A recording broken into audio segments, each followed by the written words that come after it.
Hello, class of 2025. This is Mr. Castañeda, your assistant principal of curriculum instruction and guidance.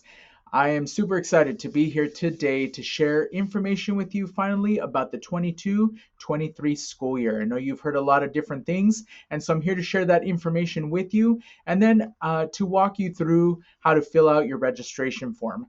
We will be doing course registration in your geography or health classes starting the week we get back from spring break.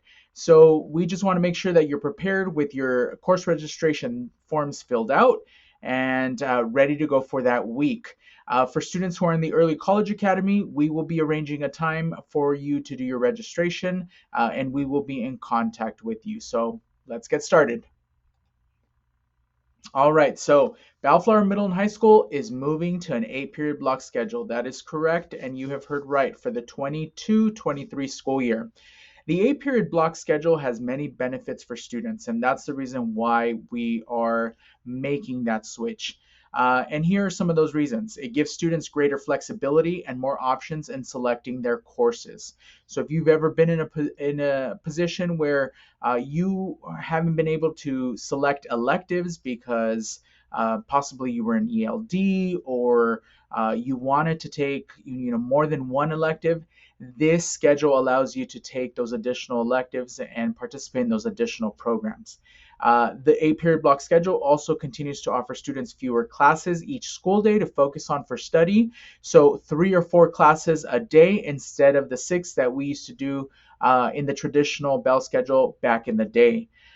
It also incorporates the embedded academic support time during the school day for students during each of those class periods. Student athletes would have athletics during 7th and 8th period and could have an additional class as well. Students also have the possibility of recovering credits during the school day, which is important because prior to this, students would have to either take a 0 period or a 7th period, which is before school or after school, or in some severe cases, students would have to take both 0 and 7th, really extending the day. And so now that is going to be part of the school day between the 8:30 and 3:36 time. And then overall, one of the other benefits is that class sizes will be smaller, which helps provide a better learning environment for students and everyone else in the classroom to making sure that you get that support that you need in class. So what does the 8 period block schedule do for students further? Students would be required to take their 6 classes in 7th through 11th grade and the 5 classes in 12th grade, just like now. So nothing changes. I know a lot of people have heard that, you have to take 7 classes or you have to take 8 classes. That is not correct. You are just required to take those 6 classes in 7th through 11th grade and the 5 classes in 12th grade. However, you do have the option of extending your day and adding classes to your schedule to be college and career ready upon graduation.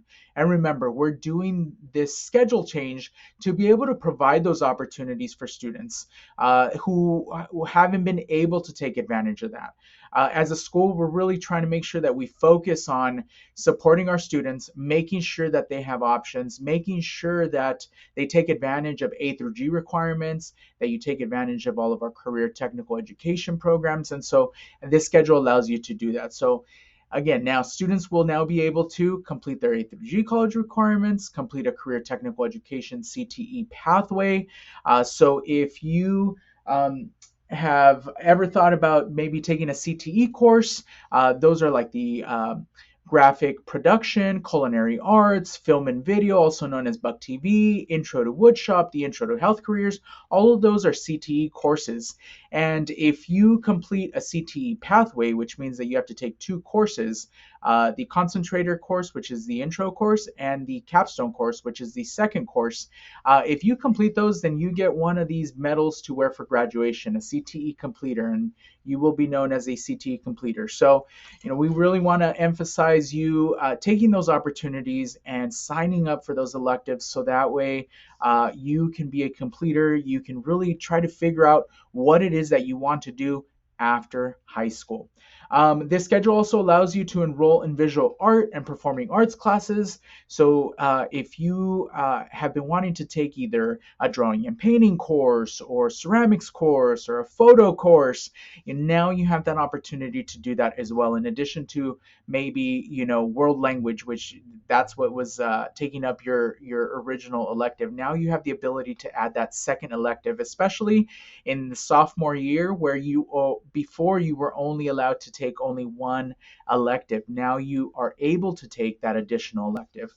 And then speaking of world language, now you can also enroll in world language classes. So sometimes people wanted to do a drawing and painting course instead and didn't get their world language out of the way, which world language is part of the A through G requirements. Now you are able to do that with this schedule. You are able to take both the world language course and an elective if you'd like. So again, the 8 periods block schedule really gives you the opportunity to have options and the flexibility to take additional courses. We want you to take advantage.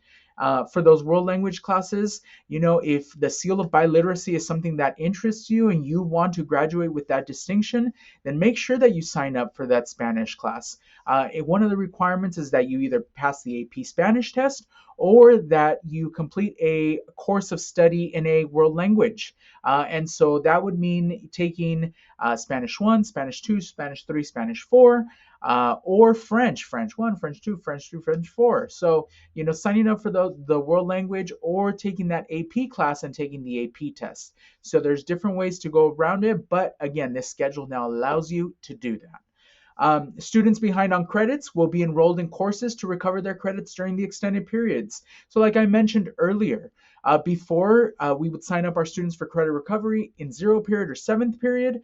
So that would really, the students would have to come earlier before school started or stay later after school ended.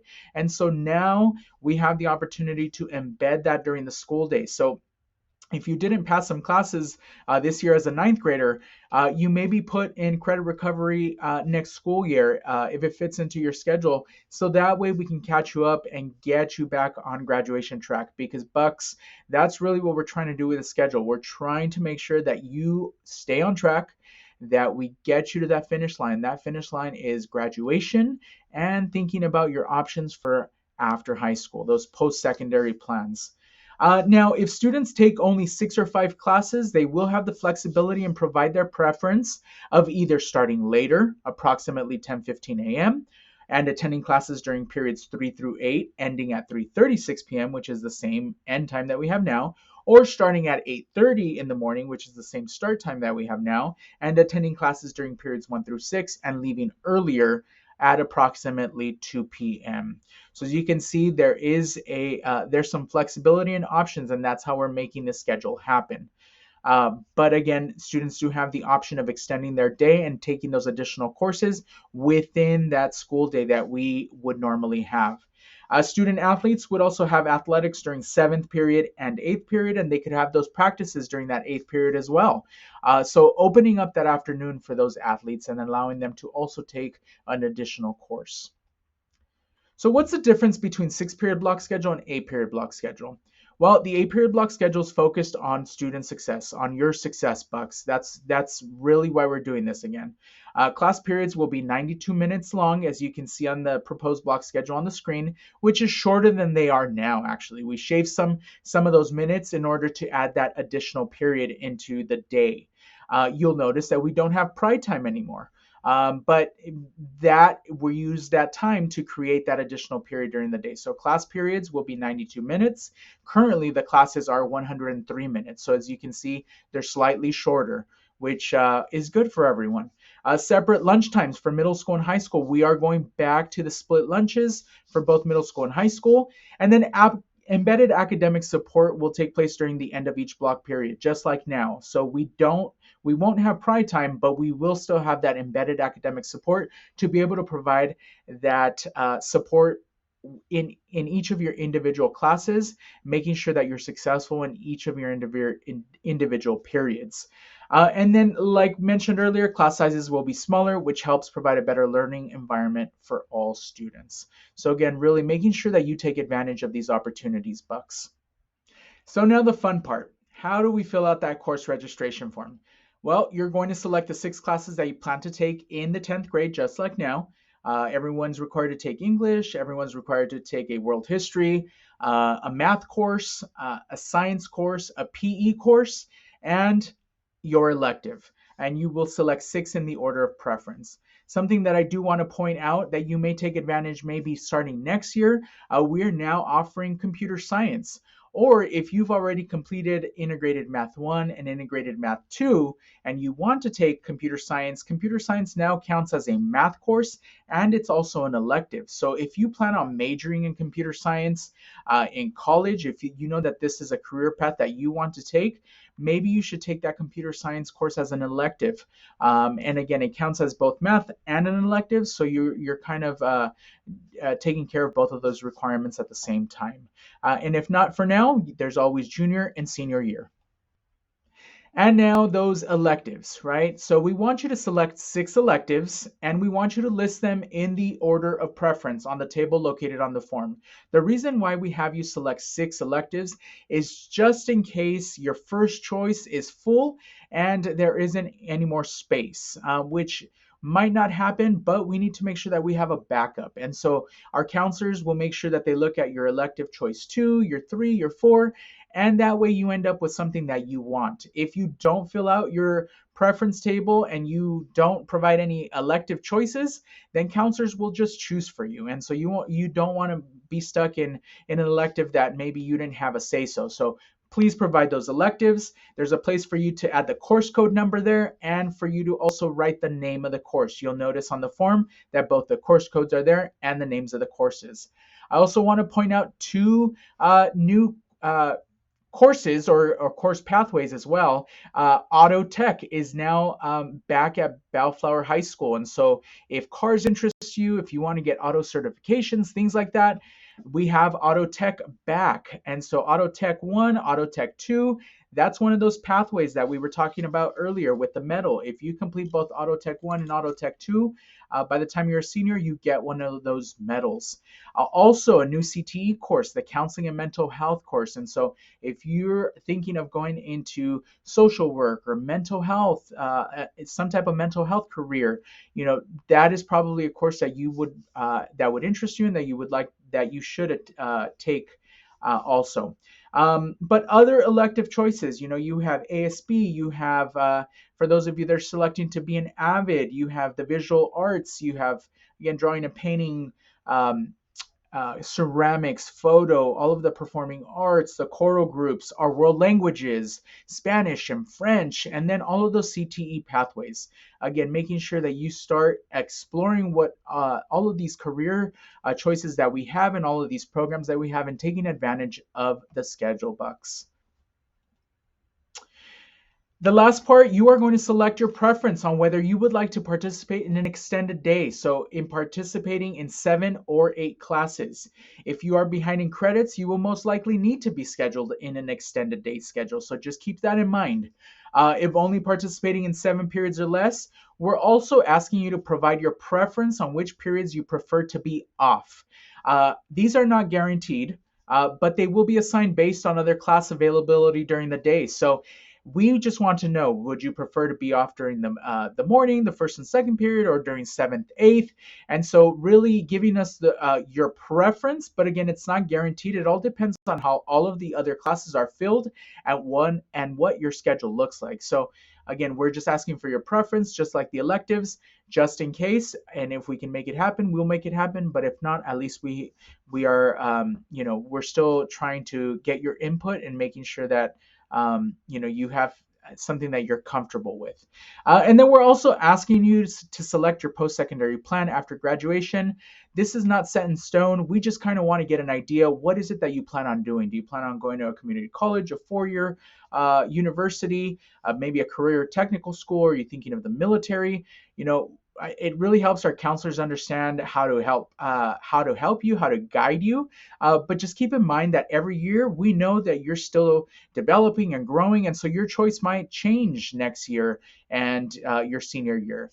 My best advice is for you to just complete your A through G requirements, to do the best you can in your classes. That way you have options and choices your senior year. You don't want to corner yourself into a position where now you didn't take advantage, you didn't take your A through G requirements, and you kind of regret that you didn't do that, and now you're stuck in a position where you can't apply for a university. So really take advantage of this schedule, complete your requirements, so that way you are able to apply to college, apply for financial aid, and you can have options at the end of your senior year. The majority of our students qualify for free and reduced lunch, which means that you qualify for financial aid as well. A lot of students get scared about the price tag of college and university, but there's financial aid out there. So please don't let that deter you. We want to make sure that you're successful, and we want to make sure that we support you. And then the last part is that we want you to sign it and get a parent or guardian signature and then have it ready to go. Once complete, making sure you select all of your 6 courses, that you provide your elective choices in the preference, in the order of preference on that table. Yeah, and then you select your preference of the extended day schedule or not, and then your signatures. Make sure that you bring your completed form back to your geography or your health teacher for safekeeping. They will keep it in a safe place for you, so that way you don't lose it. For those of you that might not see your health or geography teacher before, stop by their classroom and give them the form. So that way, by this Friday, so that way, you don't lose it over spring break and you have it ready to go. If you're a super responsible person, then make sure you keep it in a safe place. But again, we will be doing registration in your geography or health courses starting on Tuesday, April 19th. So, there's really not big of a gap. So we can't remind you the day before, hey, we're going to course registration tomorrow. So making sure that you're ready to go for that Tuesday, April 19th. If you have any questions, Bucks, please feel free to reach out, out on campus or by email. We will try our best to get back to you. But if not, just keep in mind that counselors will be meeting with you one-on-one to plan your schedule for next school year. We're super excited to see you in person and getting you ready for that sophomore year. Rising sophomores, start getting used to that. All right.